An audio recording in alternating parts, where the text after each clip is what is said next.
Welcome, friends, back to the world of Ramul, Thran, the Portentous domains, and our little fishing outpost of Tatloshaton Gestangapop Zuglar, Fishhall, the awe-inspiring feast of ships. Stories are being told, poetry written and recited. Yes, indeed, our little restaurant, the Blockaded Mushrooms, is bustling. We love to see the outdoor patios still in use despite the early winter chill. It's quite a view, sitting out there looking over the frozen river, watching the last of the deep fall foliage drift away. We've built up a nice instrument collection here, though Flounder and Tradewind seem to insist on creating their own renditions of the Festival of Song over and over again, simulating the Egul and the Zolak. We'll have to get those guys a real Egul and a Zolak sometime soon, and start making some real music. No offense, guys. Our cozy restaurant here has 2 floors, each with their own outdoor and indoor seating. The second floor features a bar. We have this beautiful bloodthorn chest here that we just traded for. We're very fond of it. Speaking of trade, the caravan has left, but the outpost liaison seems perfectly intent to just hang out here. You can stick around as long as you like, friend. Yes, the finest food and drink already flows from our kitchens, and good company abounds. We already consider our little fort to be a success, which is why our thoughts have turned to defending what we've worked so hard to build here. Introducing the respectful cloisters who are currently training down here in our cavern barracks. As our citizens gather plants and wood from these rich caverns, the respectful cloisters are training nearby, and that gives them a nice cozy feeling, just in case anything decides to crawl out from the deep. We've had pretty good luck so far, so we are growing bolder in our explorations of this cavern lair, and it's been paying off. There's some very nice gems down here, and already we're beginning to see that we could make a name for ourselves with the traders above and beyond the restaurant. We'll see how things go. Heading back up to our industrial layer, we've decided to dress things up a little bit. We're taking some pride in our crafting here. We've begun to create some very nice steel goods, as well as cutting these many gems that we've been gathering. So we're going to make this area a little nicer, put down some jet floors, do a little engraving. Let's make this a nice, comfortable place for our dwarves to work and craft. And we are also expanding. This area down here is going to be for clay crafts. We thought it would be nice to create some porcelain goods here. Some fine serving ware for our restaurant upstairs would be magnificent. And not to mention having something to give those elves when they come around. They certainly would not approve of most of our cooking. Yes, things are ramping up here at Fishhall. The wood is burning, the ore is smelting, and the clang of hammers ring through the stairwells. And new discoveries are being made all the time. Most recently, some very fine gems down here in the caverns. Yes, we've heard the stories, and we will have the respectful cloisters nearby, but nothing bad is going to happen, right? We'll be fine. Let's crack into these gems and see if we can't build our wealth even faster than we'd imagined. Our incredibly productive dwarves are getting some much-deserved upgrades. We are putting in chests and cabinets in every room. We want our dwarves to have the best that Cavernside Dwelling has to offer. And word must have gotten out because we have another 15 migrants arrive.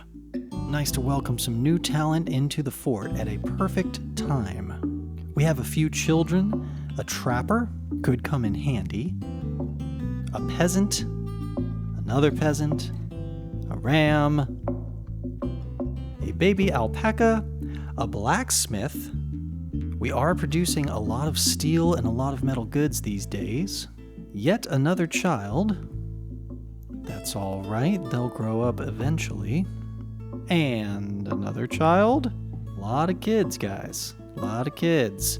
A gem setter, okay. A stray cavy pup. A woodcrafter. Okay, one more peasant. One more fishery worker. And another child. Alright, it was kind of all kids, but that's okay. We look to the future here at Fishhall. The kids are alright. Speaking of the future, we are beginning to design our fishing lodge. This lodge is located on the beach right here next to the Gulf of Destiny, and we are very much looking forward to having a nice fishing guild hall located here. We hope to make this a practical structure as well. We hope to do a lot of our fish processing out here before we bring it over to the restaurant. It will be connected by an underground tunnel to the main fort. This is mostly for security purposes. We don't want anybody getting stuck out here. Although it'd be a very cozy place to get stuck. There'll be plenty of food and drinks stashed out here for our hard-working fisher dwarves. And we do have somebody over here fishing. You love to see it. And there will be a pier jutting out here into the water. We hope that will bring us even more fishing success. We look forward to the day construction is complete and we can sit around the fire telling tall tales. And just like that, we are shaken from our reverie. Thicket Mophilasrum, one of our trappers, has been found dead, drowned in the river. As a community of fisher dwarves, we encourage all to learn to swim and learn to swim well, but the dwarves just despise this activity, and unfortunately, this is an all too common tragic occurrence in dwarven life. Now, what's worse is Thicket was the father of 2 of the children in this fortress. We'll be sure to take good care of them. In the meantime, we will carve a slab and place it underneath a tree by the river here. Now, in addition to memorializing Thicket, we've taken measures to protect future dwarves from falling into this river. They've been strictly instructed not to walk along these river banks. They've proven dangerous. Hopefully we can prevent any future tragedy.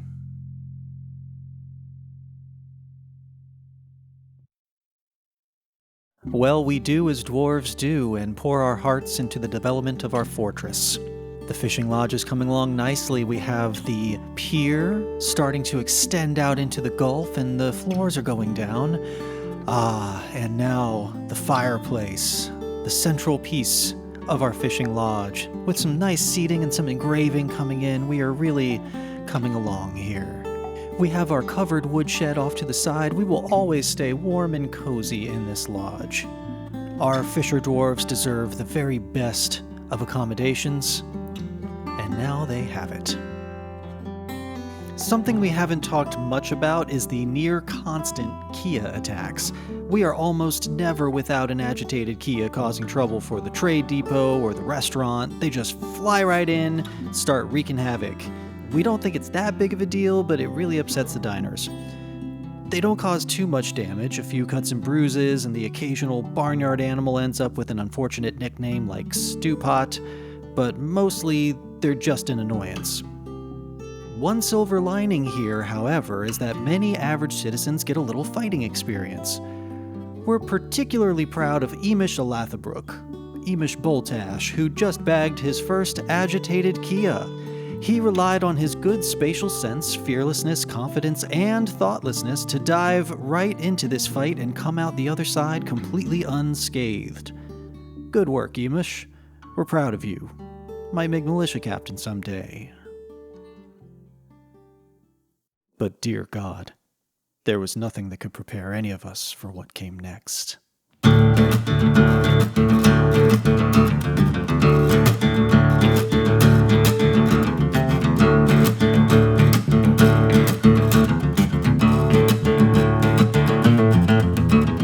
We're beast, we're beast.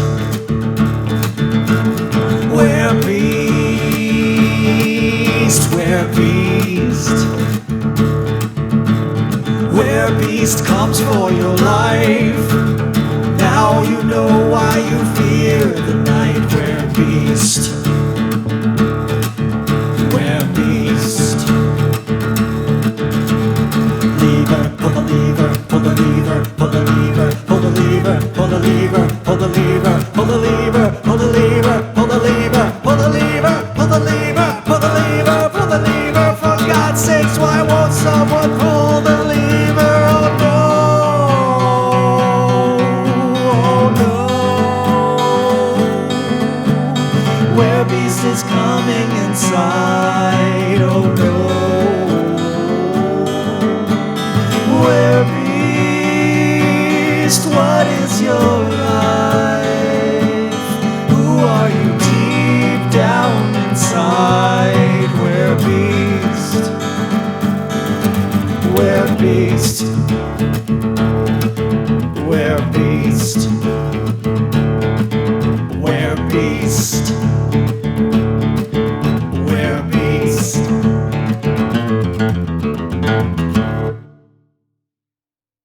With our peaceful fishing village in utter shock, we begin the grim work of burying our dead and caring for the wounded. Beds are hastily added to the small hospital, and a meeting is called. The meeting that absolutely no one wants to have and everyone knows is necessary. Several of our wounded were bitten by Locomedilizar the were-panther, and are doomed to share his fate. What's worse, they're too injured even to be expelled from the fort and left to fend for themselves. With the full consent of the bitten, it is agreed that our militia will quickly dispatch these wounded, who are to be buried with full honors. It is a terrible task, but it has to happen if this fortress is to survive. Many fought bravely to defeat the werebeast, but once again, two children come to the fore. The first is Eton Katenarar. Having had her ear scratched off, she says, "I have improved my fighting. That was satisfying." And then she begins viciously biting the were-panther, tearing tendons and bruising fat as she goes. She ultimately dies from her wounds, but none who were there will ever forget the sight of this dwarven child scrambling all over the werebeast, biting and shredding. Truly a sight to behold. And the very first to engage with the beast was Zaneg Throneshot. To the astonishment of all, the child ran shrieking directly towards the beast. In her right hand, she held a large rectangular silver cabochon and a large cushioned copper cabochon in her left. She proceeded to dutifully wail upon the panther with a sloppiness and cruelty that stunned even the beast itself. She escaped with her life, though sadly has lost the ability to stand. This is unfortunate to say the least. She would have certainly become a militia commander after this. Entombed in sarcophagi of the finest silver, we bid farewell to our friends and return to the work of securing our future here in Fishhall. And just like that, almost a year has passed. While in many ways we're still recovering from the attack of the were-panther, life has truly returned to our little haven here by the Gulf of Destiny. Song and dance brighten the moods of all who visit the restaurant. The drinks are flowing, and new instruments were recently acquired from the mountain home. They heard what happened here and brought us many fine instruments in a show of solidarity. Yes, we dwarves are truly lucky to be a part of this civilization, and we will always work hard to make them proud. And proud we are. Our fishing lodge is finally done. Complete with a fishing pier and processing workshops, this is a comfortable second home for our fisherdwarves to work and relax. There's a library and comfortable seating around the central fireplace. This lodge is the spiritual hub of our fort, and we couldn't be happier with how it turned out. Yes, despite the danger, we look to the future with joy and hope. Such is the indefatigable spirit of the sturdy dwarves of Fishhall, the awe-inspiring feast of ships.